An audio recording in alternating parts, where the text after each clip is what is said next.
and Grace Lokocha will also be targeting their first global final in any individual event.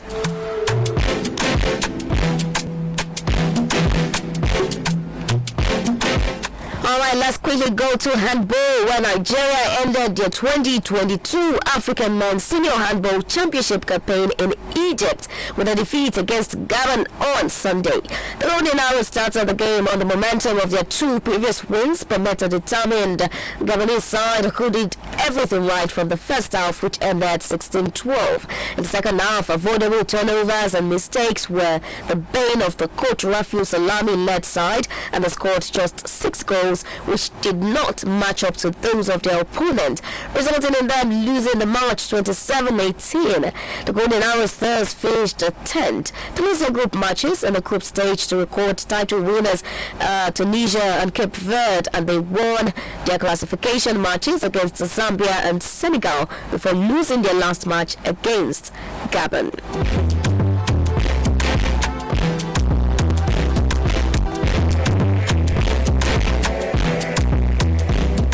Okay, let's go to following the departure of Moses Aduku as the head coach of Bayelsa Queens. The management of the club has named Jomo Okara as an acting technical advisor. Aduku announced his departure from the team a few days ago, if you'd recall, and further said he was joining Edo Queens ahead of the new season.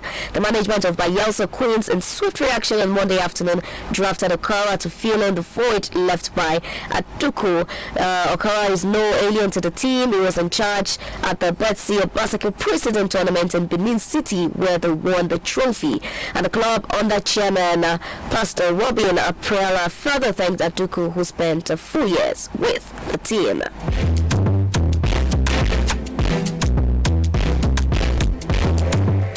Alright, today is the day Nigeria's Golden Eaglets and Flying Eagles will get to know their group opponents for the 2023 African Cup of Nations. The Flying Eagles emerged the champions of the West African Football Union WAFO B competition, which was held in Niger, beating Burkina Faso in the final. And while the Golden Eaglets also won the Under-17 WAFO B competition in Ghana to qualify for the AFCON. Africa's soccer governing body on Monday evening announced today, July 28th, as the draw date for both competitions. The Under-17 Africa Cup of Nations will take place in Algeria in 2023, and while the Under-20 Africa Cup of Nations is set to take place in Egypt.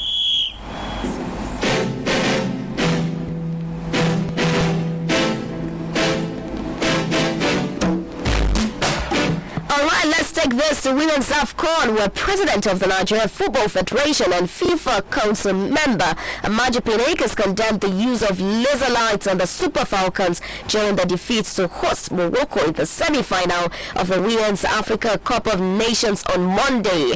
Nigeria were welcome with hostility, if you recall, at the full-packed Prince Moulay Abdallah Stadium in Rabat, Morocco, as fans directed the beaming laser lights directly into the eyes of the Falcon players to disrupt their play.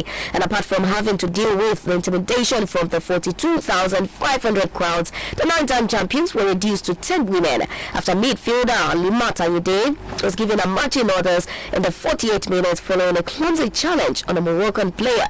And things got worse for the current champions just a moment after the Lionesses had restored parity as referee Mario Rivet from Mauritius handed forward Rashida Tajibade a red card in the 70th minute, forcing Nigeria to play the remaining 20 minutes of regulation time and extra time with 9 women in what was a thrilling encounter.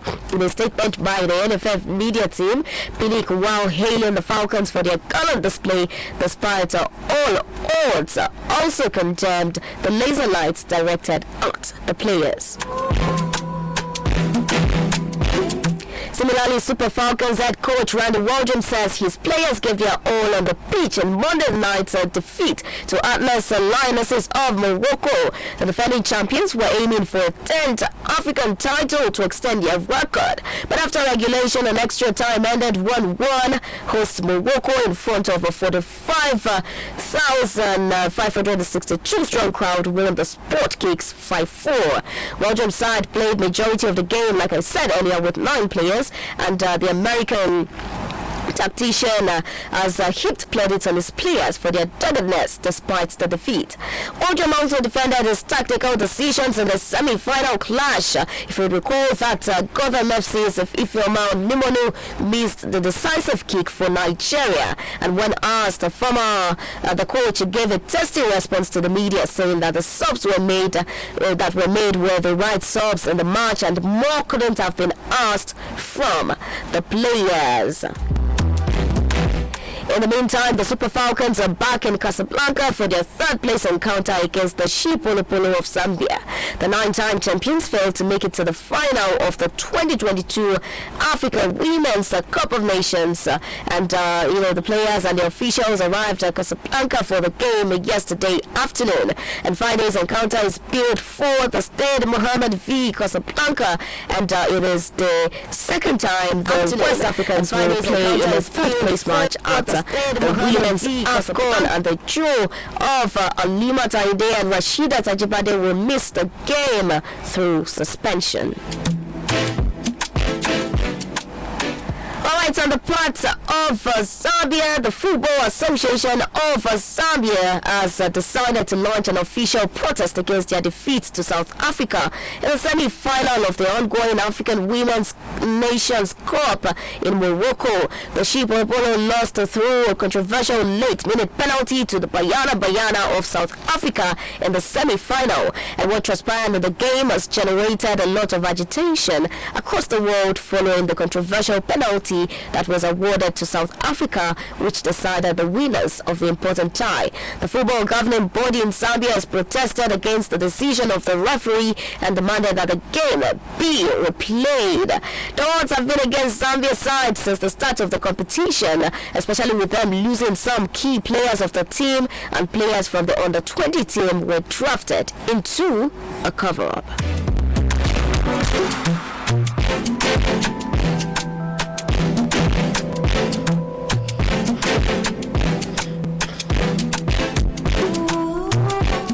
Okay, let's go to the Super Eagles, when Nigeria head coach Jose Peseiro says the Super Eagles are better than Ghana Black Stars when asked about the 3-time AFCON winning country's loss to Otto team in the World Cup playoffs. Nigeria and Ghana, if you recall, are rivals for many years now, with both countries' people trolling each other on social media. The fate has decided both nations will face each other in order to determine who makes it to the 2022 World Cup in Qatar, and the Black Stars secured the ticket at the expense of Super Eagles thanks to their hard-fought 1-1 draw in Abuja after the goalless draw in the first leg in Kumasi. So far, Ghanaians have been mocking Nigerians, saying they will watch them play on TV in November and December this year. However, Super Eagles coach Jose Peseiro will launch the rivalry between the two countries, saying the World Cup playoffs outcome was an accident, as Nigeria are better than Ghana.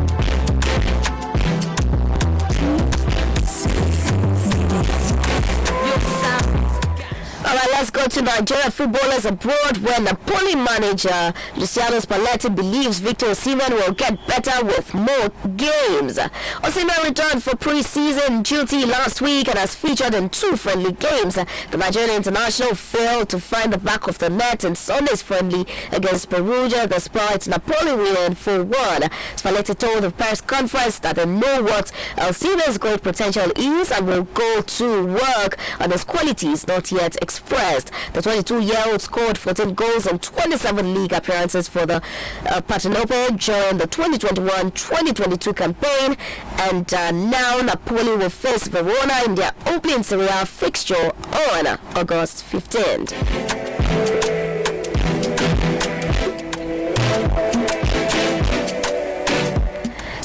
Nigerian footballers abroad, the stunning goal scored by Victor Moses for Spartak Moscow in the 1-1 draw away to Akhmat in Konzi has been voted one of the greatest goals in the opening week of the Russian Premier League. The former Super Eagles winger who bags the equalizing goal had played barely for more than 6 minutes after his introduction into the game. And according to the verified English handle of the Russian Premier League, rated Moses' goal as undoubtedly one of the greatest goals of the RPL Week 1 in the complication of goal highlight. And you'd recall in the game, Artem Timofeyev gave the home team a deserved lead, smashing a header from corner kick and paid respect for his native club, not celebrating a goal. A late substitution by Spartak handed them a point on the road as Victor Moses came on in the 78th minute and 6 minutes after scored the screamer offside the ball. And this goal earned the former Chelsea star the Man of the Match award and gave a 10-man Spartak their first Russian Premier League in the era.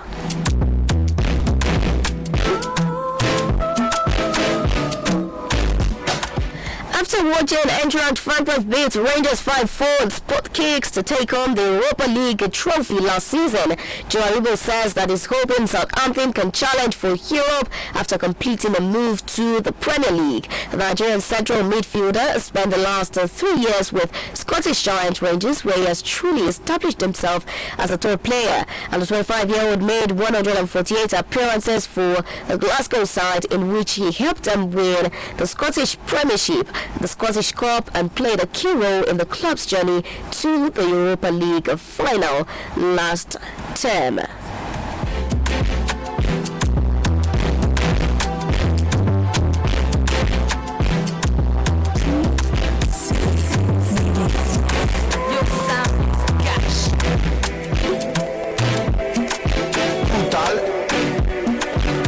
Alright, so let's take some news on what is happening with the clubs. You know that Manchester United's defense marshal, that's Captain Harry Maguire, conceded their only second goal in the preseason friendlies. And Manchester United, Harry Maguire was booed by some fans as they beat Crystal Palace 3-1 in a preseason friendly in Melbourne. Maguire has been confirmed as the skipper for this season by the new manager Erik ten Hag, who plans to partner the England international in central defence with €57 million and new signing Lisandro Martinez. However, some supporters in the crowd at the Melbourne Cricket Ground made their feelings known during 10-man United's victory.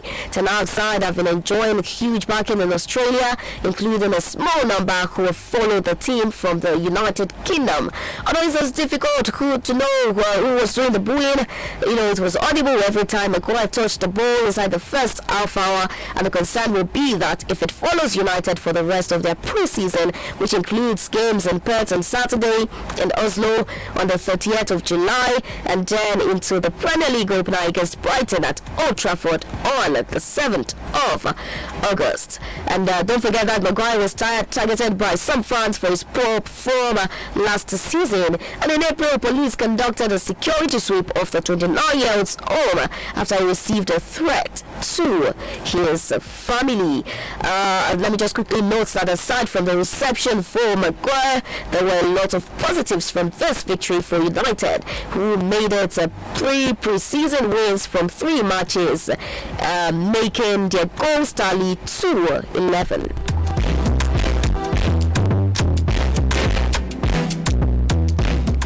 Alright, Bayern Munich have signed Netherlands defender Mazus Alid from Juventus on a 5-year contract deal in a deal worth €77 million. The lead scored joined the Juventus from Ajax on a 5-year contract in July 2019 and spent 3 seasons with the 36-time Serie A championship. The 22-year-old won 1 Serie A title and 1 Coppa Italia in 117 appearances in Turin.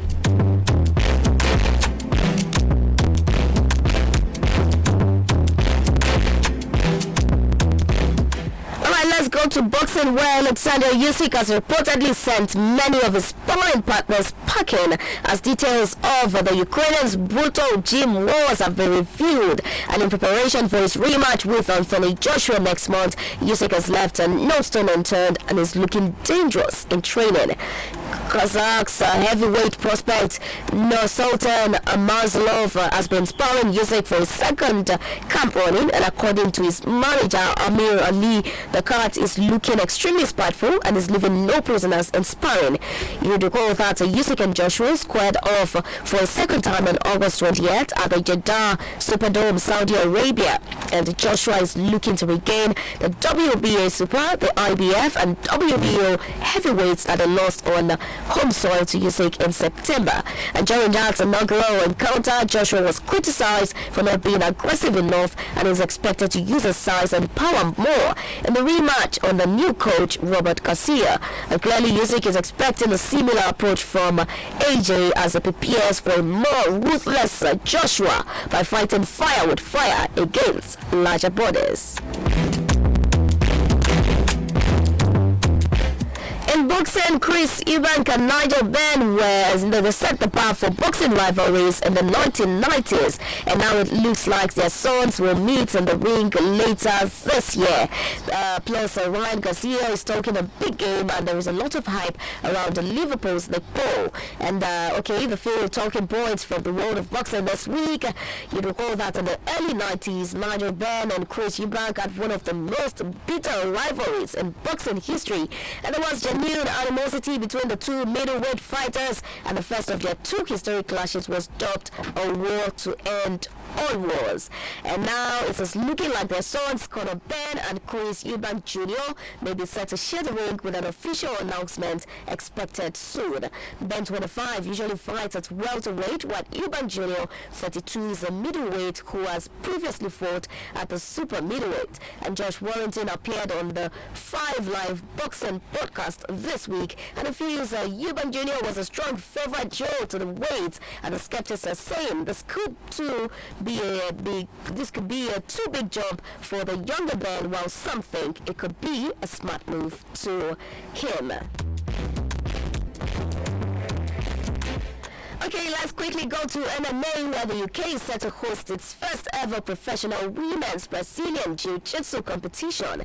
And co-organizers of the event, Joanne Wellstead, in an interview said a women's fight, technical and aggressive, are great to watch, adding that more needs to be done to push the women's side of the sport to make it more visible. Joanne specializes in Brazilian Jiu-Jitsu and martial art based on ground fighting and submission holds. And the women is scheduled to compete in Southampton and are a mix of amateurs, semi-professionals and professionals. Some will be paid to appear and can earn prize money if they win, plus they can get commission from the tickets they sell. And mixed martial arts have surged in popularity with the growth of professional organizations such as the UFC and Bellator, who are gaining an army of fans around the world. Whereas Fionn Davis, who was due to compete at the annual event before having to withdraw, is the current International Brazilian Jiu-Jitsu Federation World Champion, and she became the first European to win the Brazilian Jiu-Jitsu National Championship in 2019.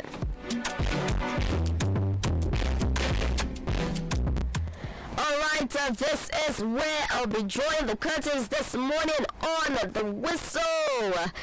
Many thanks for staying tuned, and many thanks for not going anywhere. Do not forget that by 12 noon, my producer, The Zim of Sports, will be coming up on Soul 95.7 FM to bring you sport news in Yoruba, Erukulala. So make sure you stay tuned for that, and we still have amazing programs lined up for you on Soul 95.7 FM. You would not want to go anywhere. I still remain your golden girl, Rula Olakomi.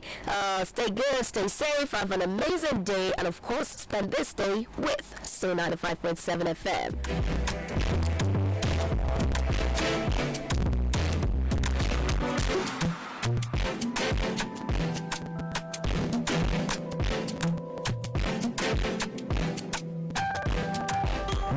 religion is only a way of life. But do you know the God you serve? Do you worship Him in truth and in spirit? How best can one be a true believer? Always tune in to Soul 95.7 FM, Osunbari Lagos Ibadan Expressway, Ibadan. You'll be glad you did. Attention all drivers, excessive speeding can kill.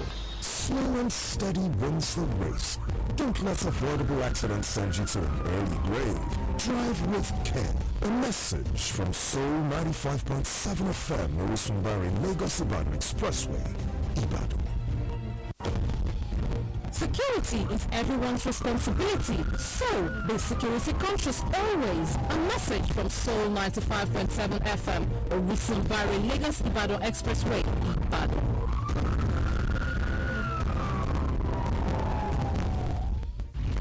We must say